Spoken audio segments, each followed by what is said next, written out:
Tamin'ny sabatra rehefa hitany fasitraky ny jiosy izany dia nandroso ny sabotra ny petera koa izy efa mbita amin'ny andro fihinanana mofo tsy misy masirasira tamin'izany. Rehefa misamborona izy dia nataony tao an-tranomaizina ka natolony tamin'ny miaramila enina mba amin'ny enina ambin'ny folo ambenana. Dia nikasa moka azy ho eo amin'ny vahoaka izy rehefa afaka amin'ny Pasika. Ary Petera nambenana tao an-tranomaizina ary ny fiangonana nahery nangataka tamin'Andriamanitra ho azy. Ary rehefa hamoaka azy Herôda dia natory teo anelanela miaramila roa lahy Petera tamin'iny alina iny sady voafatotra tamin'ny gadra roa izy ary misy mpiamina ny tranomaizina teo am-baravarana. Ary indro nisy anjelin'ny tompo tonga teo sady nisy mazava mamirapiratra tao an-trano. Ary izy nanohina niteheza amin'ny Petera dia namoa azy ka nanao hoe mitsangana faingana. Dia niala tamin'ny tanany ny gadra ary hoy ilay anjely taminy misikina ary fehezo ny kapanao dia nataony izany. Ary hoy koa izy taminy tafio ny lambanao ka manarahy. Dia nivoaka izy ka nanaraka azy ary tsy fantany ho marina izay nataony anjely fa nataony ho nahita fahitana izy. Rehefa nandalo ny fiambenana voaloha sy faharoa izy dia tonga teo amin'ny vavahady vy izay nahazo ny lalana ho any an-tanàna ary nivoa ho azy io mba halehany. Ary no nivoaka izy dia nandroso tamin'ny lalana iray ary niaraka tamin'izay dia nandao azy ilay anjely. Rehefa nahatsiaro fanahy Petera dia nanao hoe ankehitriny fantatro marina tokoa fa ny tompo efa naniraka ny anjeliny ka namonjy ahy tamin'ny tanan'i Herôda sy ny fanantenan'ny jiosy rehetra. Ary rehefa fantany tsara izany dia nankany an-tranon'i Maria reniny Jaona izy izay atao hoe marika izy ary nisy olona maro niangona ny vavaka tao. Ary raha nandondona ny vavahady Petera dia nisy ankizivavy atao hoe Rôda nankeo hihainy. Ary rehefa nahalala fa feon'ny Petera izy dia tsy namoa vavahady noho ny hafaliany fa lasa niazakazaka any ary niditra ka nilaza fa Petera no nijanona ao am-bavahady. Ary hoy ny olona taminy verisainy ianao fa izy ny tompo rariny fa izany tokoa. Dia hoy indray ny olona anjeliny izany. Fa Petera naharitra nandondona ihany ary rehefa novany dia nahita azy ireo ka talanjona. Fa izy nanofa tanana azy mba hangino dia nanambara taminy izay namoahan'ny tompo azy avy tao an-tranomaizina. Ary dia hoy izy ambarao amin'ny Jakoba sy ny rahalahy izany zavatra izany. Dia niala izy ka lasa nankany amin'ny fitoerana hafa. Ary rehefa nazava ny andro dia nifanaritaka be ihany ny miaramila ka nanao hoe nankaizy Petera. Ary rehefa nitady azy fatratra Herôda fa tsy nahita dia nadiny ny mpiambina ka nasainy novonoina.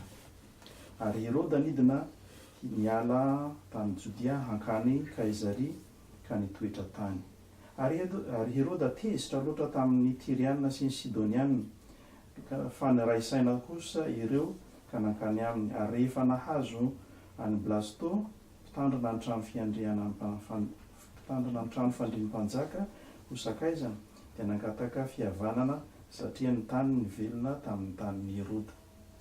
Ary tamin'ny andro voatendry dia niakanjo mpanjaka Herôda ka nipetraka teo ambony seza fiandrianana dia nikabary tamin'ny vahoaka. Ary ny vahoaka niantso hoe feon'Andriamanitra izany fa tsy an'olona. Ary niaraka tamin'izay dia nisy anjelin'ny tompo namely azy satria tsy nanome voninahitra an'Andriamanitra izy ka dia nohaniny kankana izy ka maty. Ary nandroso sy niely ny tenin'Andriamanitra. amen. Tantara anankiray lehibe izay verina fa ampahery antsika koa zany amin'ny faharetana mivavaka. Ny lohateny eto moa dia manao hoe ny fanenjehana ny fiangonana sy ny nalafahana ny Petera tao an-tranomaizina. Raha mijery an'izany tantara zany tsika dia azo lazaina hoe foto-kevitra anankiray Andriamanitra tsy manary ny olona matoky azy.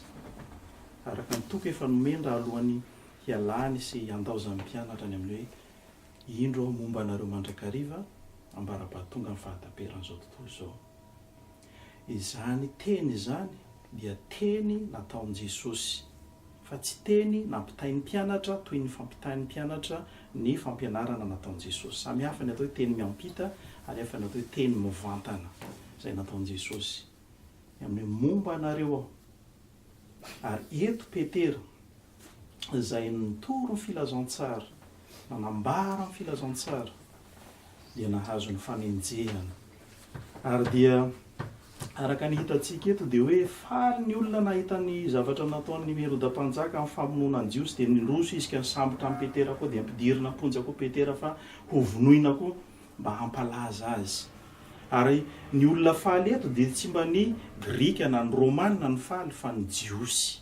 Izany hoe ny Jiosy izay mahalala tsara ny fivavahana amin'ny Jehovah. Fa nandahan Jesosy. Ka ny famonoana ny reto pomban'i Jesosy reto dia heverin'i Jiosy fa tena izay ny fanompo-pivavahana marina.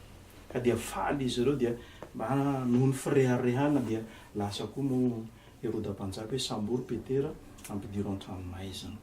Tsy mba nampidirina an-tranomaizina tsotsotra amin'izao dia ampidirina dia hidina varavarana fa mba ahafahana manatanteraka hoe ahazona sitraka betsaka kokoa amin'ny olona amin'ny famonoana Petera rapitso dia atao tsara ny fiambenana azy. Olona maramila anankiray atao amin'ny ilany asiana gadra vy chaîne raha amin'ny androntsika moa dia hoe menote amin'ny ankavanany misy anankiray koa menote aminy miara-matory aminy eo. Ary tsy mba vitan'izay ihany koa fa hoe mbola misy dingana maromaro ny fidirana amin'izany fonja zany. Misy ny vavahady voalohany misy mpiambina, misy vavahady faharoa misy mpiambina ary ireo mihidy daholo. Ary ny vavahady farany mbola misy ihany koa. Dia hitantsika tsara ny tantara, ny fandehan'ny tantara izay niezaka mihitsy namaka azy miadana mba ahafahantsika manaraka ny fizotra ny tantara izay nataon'Andriamanitra. Jehovah naniraka ny anjeliny hanatanteraka ny fanavotana sy ny fahamarinana ny teny izay nilazaina hoe indro aho momba anareo mandrakariva ambara-pahatonga ny fahataperan'izao tontolo izao. Fa ny anjely nanohina amin'ny Petera mifoaza ndao. Tsy mba nampiteny amin'ny Petera fa hoe naovy ny kapanao, niala ny ino amty, niala ho azy ny gadra teny an-tanany, naovy ny kapanao, sikino ny lambanao, ndao ianao mandeha. Voaka ny vavahady voalohany tsy mahita mpiambina, asa na manao inona mpiambina, varavarana vy misokatra. Voaka ny vavahady faharoa, varavarana vy misokatra, mpiambina eo. Varavara fahatelo misokatra dia mandehana ianao. Lasa ny anjely rehefa avy eo. Hitantsika amin'izany ny fahefan'Andriamanitra sy ny heriny tsy voafatotra ny amin'ny zavatra misy eto ambonin'ny tany izay atahoran'ny olona. Hatraiza no finoana nananana Petera talohan'izay zavatra zay. Fa mety efa tao anatin'ny famoizam-po ihany izy hoe farana eto ny tantarako. Satria ny talohan'io iry Stefana efa nitoraham-baty dia maty, dia efa nanomana ny tenany koa izy ary izy tsy nandany finoana dia zany aza zavatra nisy. Mety tao anatin'ny Petera dia hoe eto zany mifarana ny androko. Fa ny zavatra tsy karitra ao anatin'ity tantara ity dia zao, misy équipe de prière mitokana. Hitanareo hoe ny fiangonana nahery nangataka tamin'Andriamanitra. Ery amin'ny 15. Petera nambenana tao an-tranomaizina ary ao no izy eo amin'ny 15 eo. Ary ny fiangonana maninona? Nahery nangataka tamin'Andriamanitra ho azy. Zava-dehibe eo amin'ny fiainantsika kristianina ny herin'ny vavaka. Ary zay le voalaza tamin'ny Jakoba teo, ny fiasan'ny vavaka iny marina dia mahery indrindra ary manasitrana ny marary. Mbola inotsika ve zany aloha amin'izao androntsika izao? Mbola matoky ny tenin'i Jesosy ve tsika hoe momba atsika izy ka tsy hanan-tavitra isika amin'ity tany misy atsika ity? Ary io zava-dehibe eo amin'ny fiainan'ny fiangonana ny herin'ny vavaka. Manahoana isika rehefa mivavaka, mangataka hoe omeo hanina isan'andro zahay, meo harena zahay, meo voninahitra zahay. Zany ve ny fangatantsika? Sa mivavaka ho amin'ny fanafahana tanteraka izay amatorany devoly atsika ka tsy ahita fifaliana amin'ny fanarahana an'Andriamanitra. Fa maro ny olona na dia manan-karena tsy mahita fifaliana, tsy manana fiadanam-po, tsy manana fanantenana, mitanondrika amin'ity fiainana ity, mitebiteby lava hiaro ny fananany, isan'andro ataoko ahoana ty ahoana, ny ahoana ny anina ny be dehibe ny zavatra mampanahy antsika, mahavery hevitra atsika eto amin'ny fiainana ity. Fa Andriamanitra mampiseho amintsika eto hoe Andriamanitra momba atsika, mitahy atsika, manafaka atsika. Inona ny adinao? Inona no heverinao fa hoe olana goavana amin'ny fiainanao ka heverinao fa hoe tsy ho hain'Andriamanitra no manafaka azy? Fa raha tsy izay dia tsy azo lazaina fa Andriamanitra izy. Tsy Andriamanitra izy raha tsy mahafaka ny olana eo amin'ny fiainantsika. Fa izay zavatra tadiavin'Andriamanitra dia ilay fahaizantsika hoe mifampivavaka, sady mivavaka ho an'ny tenanao ianao, nefa koa isika dia mila mifampivavaka. Zay no antony fiangonana. Ary zay le fiangonana zay tsy hoe le fiangonana trano, fa le fiombonan'ny mino izay manana finoana velona matoky fa Andriamanitra miasa miara-mivavaka. Ary io hoe raha misy io Jesosy roa mifanaika ka angataka amin'ny ray na inona na inona daholo izy Jesosy, ho azo amin'izany. Zany ten'Andriamanitra amin'ny fiainantsika. Fantatsika zany kanefa iainantsika ve? Fantatsika zany kanefa tena ampiharitsika amin'ny fiainantsika ve zany? Sao feno fanahina tsika, mety fahalalana tahaka ny jiosy ihany tsika, mahalala ny tenin'Andriamanitra nefa tsy mahafantatra izay tokony hatao. Ka dia faty antoka ray lavaka ihany atsika amin'izany zavatra zany. Andriamanitra miasa ary manafaka sy manavotra ny olona. Mihay no vavaka izy ary maneho ny voninahiny ho amin'izay rehetra mitoetra ho mahatoky aminy. Tsy mahatoky hoe mahalala, fa mahatoky miaina ny teniny izay ambarany. Nisehony rehareha amin'ny fahefany Herôda mpanjaka. Nanana fahefany izy hamona amin'ny Petera. Ny vonoiny miaramila, nanana fahefany izy nasainy vonona le miaramila satria tsy nahita amin'ny Petera hoe nakaiza nale amin'ny Petera teo satria sa matitaka ny olona hoe nakaiza Petera nifatotra vavahady firy ve? Dia ny vonona daholo izay miaramila tanandrify amin'izany lalana nivoahan'ny Petera izany. Azo natao namona ny Petera nefa tsy navelan'Andriamanitra izany. Ho an'ny olona matoky azy Andriamanitra momba azy mandrakariva amin'ny fiainany rehetra. Tsy tantara anankiray ohatran'ity ihany ahitantsika ny famonjen'Andriamanitra ny olona mahatoky azy, fa be dehibe izy ato. Sahala amin'izany ohatra Sadraka sy Mesaka ary Abednego teo anatrehan'ny-mpanjaka Nebokadnezara. Niantsy mihitsy ny Nebokadnezara, iza zao Jehovah-Andriamanitra reo zao no hanafaka anareo amin'ny tanako. Ka nefa tsy nampihemitra azy teo lahy zany amin'ny finoana hoe na dia tsy hamonjy anay azy Andriamanitra izahay tsy hivavaka aminao ry Nebokadnezara, ary tsy hankohoka amin'ny sary volamena izay hatsanganao hiankohofana izahay. Zany no atao finoana velona, sahy, tsy mihemitra ary tsy matahotra na inona eny fa na dia ny ainy aza hafoy noho ny amin'i Jesosy. Andriamanitra tsy manary ny olona izay vonona ny amin'izany, fa saingy miandry antsika izy. Ny rehareha mpanjakany Herôda ho izahako araka ny voalaza teo ny amin'ny fahefana sy herina ny taony. Dia nioby ny olona tsy feon'olombelona zany fa feon'Andriamanitra. Dia ny olona te hiseho mieritreritra fa rehefa manana fahefana sy ny hery rehetra izy dia fa hitovy amin'Andriamanitra. Asehon'Andriamanitra amin'ny zavatra kely fotsiny eo amin'ny fiainany anjely, nanafoana ny fiainany ka dia maty izy. Ary voalaza eto dia nohaniny kankana ka maty kakana ihany dia efa nahafaty azy fa hain'Andriamanitra ny manafoana ny herina izay mety hisetrasetra ny fiainany matoky azy. Hain'Andriamanitra ny manafoana sy manakana izay zavatra rehetra mety hanimba ny olona izay matoky azy. Ary izay ny lazainy Jehovah hoe izay rehetra mikasika anareo dia tahaka ny mikasika ny anak'Andriamasoko, ny pupille eo amin'ny maso. Mba somary kitio ny pupille eo amin'ny masonao.